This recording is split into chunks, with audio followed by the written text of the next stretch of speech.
The call you've been dreading finally rings. The project you poured your heart into gets shot down. A relationship you thought would last forever is suddenly over. The floor just vanishes from under your feet. In that sickening, gut punch of a moment, when everything seems to be going wrong, what do you do in the next 5 minutes? How do you keep yourself from falling apart? This isn't just some thought experiment.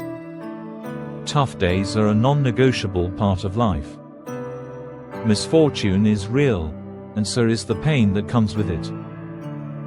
A group of ancient philosophers, the Stoics, understood this better than almost anyone. They lived through plagues, political chaos, exile, and war. And they didn't just grit their teeth and get through it. They built a mental toolkit to face their worst days with clarity and strength. They knew that while we can't avoid hardship, we can be ready for it. So, what if you had that toolkit? What if you had a set of principles that could make you unshakable, even when your world is spinning? This isn't about slapping on a fake smile or pretending things don't hurt. It's about grounded, clear-eyed realism. Today, we're diving into the 5 core secrets the Stoics used to turn their worst moments into a source of inner peace. These are the same strategies that helped people like the Roman Emperor Marcus Aurelius, the playwright Seneca, and the former slave Epictetus keep their cool. And they're just as powerful today as they were 2,000 years ago. The first, and most important, secret is a simple idea that changes everything: the dichotomy of control. Epictetus, who was born a slave but became a legendary teacher, nailed it when he said that some things are up to us, and some things aren't. What's up to us? Our thoughts, our judgments, our choices, our actions. What isn't? Pretty much everything else: what people think of us, the economy, our health, our reputation, and how things ultimately turn out. So much of our stress, anger, and sadness comes from one simple mistake. We spend our lives trying to control things that are, and always will be, uncontrollable. Think about losing a job. You can't control the company's final decision or the market trends that led to it. You definitely can't control whether a hiring manager opens your email. Wasting your precious energy on those things just leads to frustration and a feeling of total powerlessness. The Stoics tell us to make a radical shift in focus. In that same situation, draw a line in the sand. On one side, write down everything you can't control: the past, the economy, the interviewer's mood. Now, mentally set it aside. On the other side, list what you can control: polishing your resume, calling your contacts, practicing for interviews, and, most importantly, choosing your attitude about the whole thing. This is where you pour 100% of your energy. The goal is to own your inner world and accept the outer one. It's not about giving up. It's about being smart with your effort. You can't control the wind, but you can always adjust your sails. By figuring out what's your business and what isn't, you stop being a hostage to things that happen outside of you. This clarity is step 1 in building that unshakable inner fortress. The second tool in the Stoic kit sounds a little dark, I'll admit. It's called premeditatio malorum, which basically means thinking ahead about bad stuff. We live in a culture obsessed with positive thinking, but the Stoics did the exact opposite. They deliberately imagined things going wrong. Seneca, a top advisor in Rome, would regularly think about disasters: losing his wealth, getting sick, being exiled. He wrote, "The man who has anticipated the coming of troubles takes away their power when they arrive." This isn't about being a pessimist. It's a mental fire drill. When you practice negative visualization, you're basically giving yourself a vaccine against the shock of a bad day. Most of our anxiety comes from a vague, shapeless fear of the unknown. This practice forces you to look that fear in the eye, and that robs it of its power. Here's how you can try it. Take a minute this morning and imagine a minor disaster. Your flight gets cancelled. Your laptop dies an hour before a deadline. You get some harsh feedback on a project you love. Now, what would you actually do? For the dead laptop, you'd call IT or find a backup. For the criticism, you'd take a breath, sort through it, and see if there's any truth to it. You'd quickly realize that while it would be annoying and difficult, it wouldn't be the end of the world. You would survive.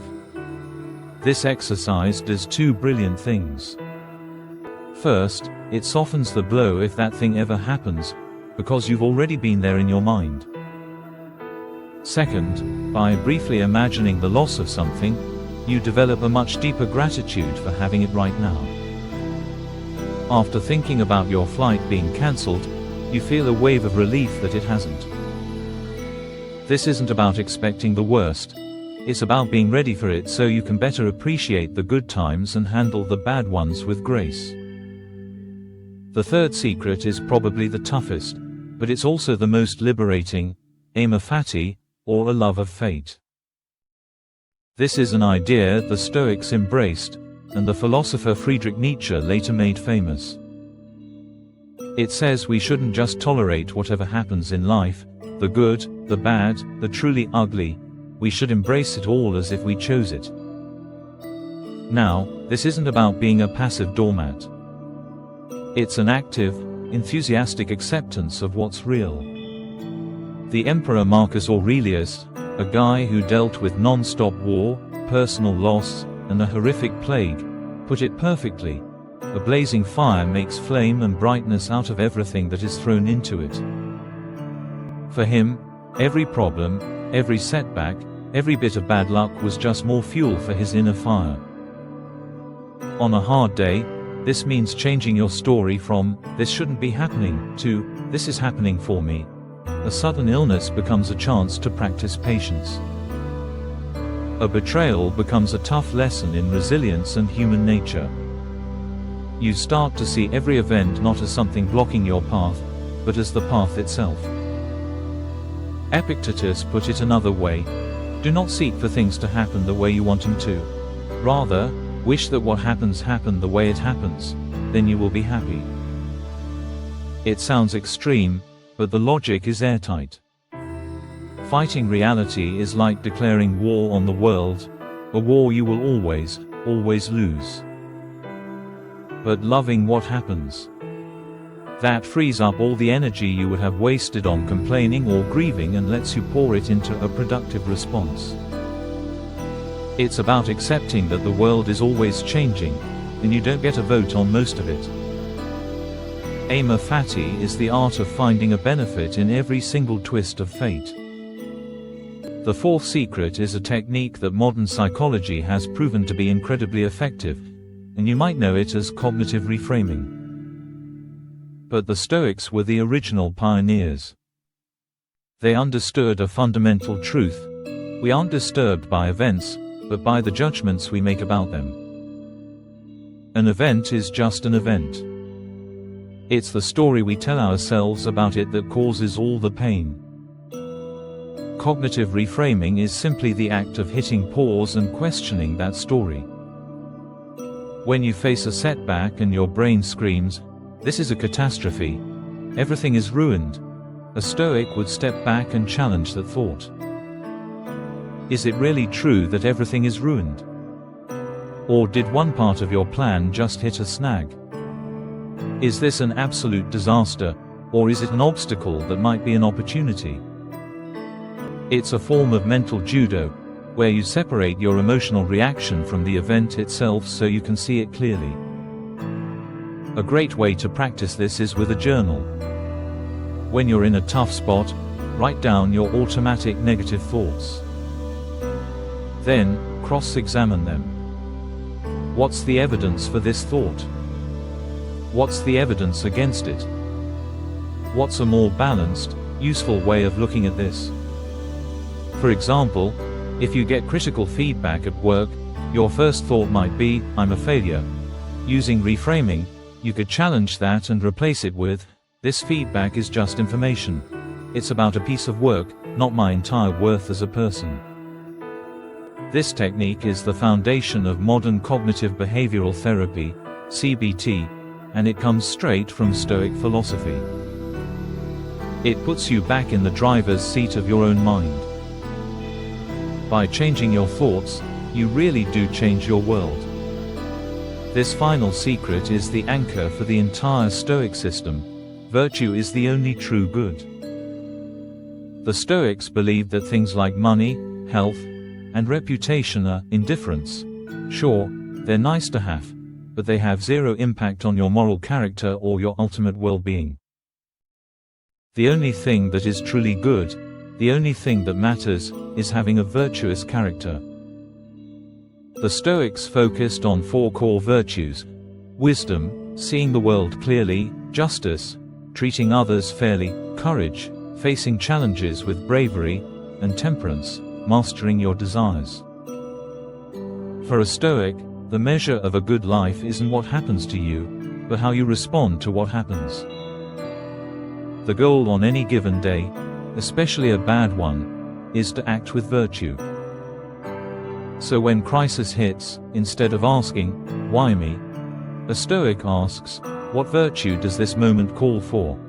Financial problem calls for temperance and wisdom. A personal insult calls for courage and self-control. An injustice calls for justice. This gives you an unshakable inner compass.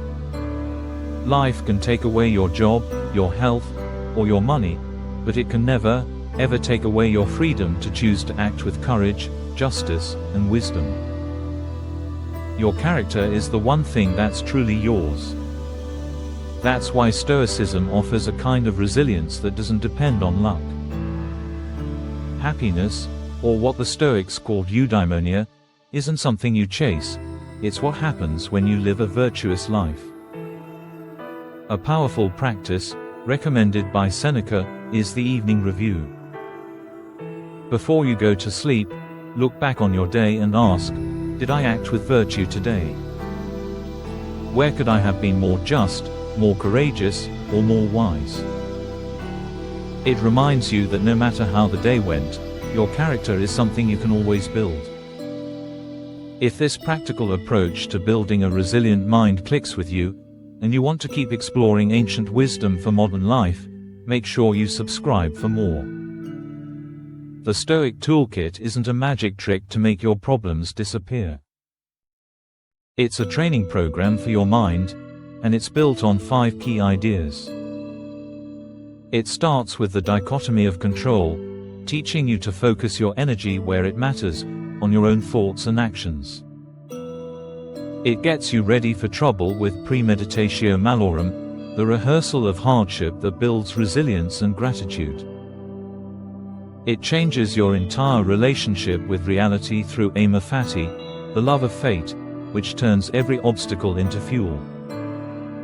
It gives you control over your emotions with cognitive reframing, letting you rewrite the stories that hold you back. And finally, it anchors you to an unbreakable purpose with the principle that virtue is the only good, reminding you that true strength comes from who you choose to be, not from what happens to you. Integrating these 5 secrets creates a powerful daily practice. You can start your day by anticipating challenges and end it by reviewing your actions. Through it all, you hold on to that clear line between what you can and cannot control. This is how the Stoics didn't just survive their worst days, they used them. The goal isn't perfection. It's progress. And it starts by trying just one of these tools today.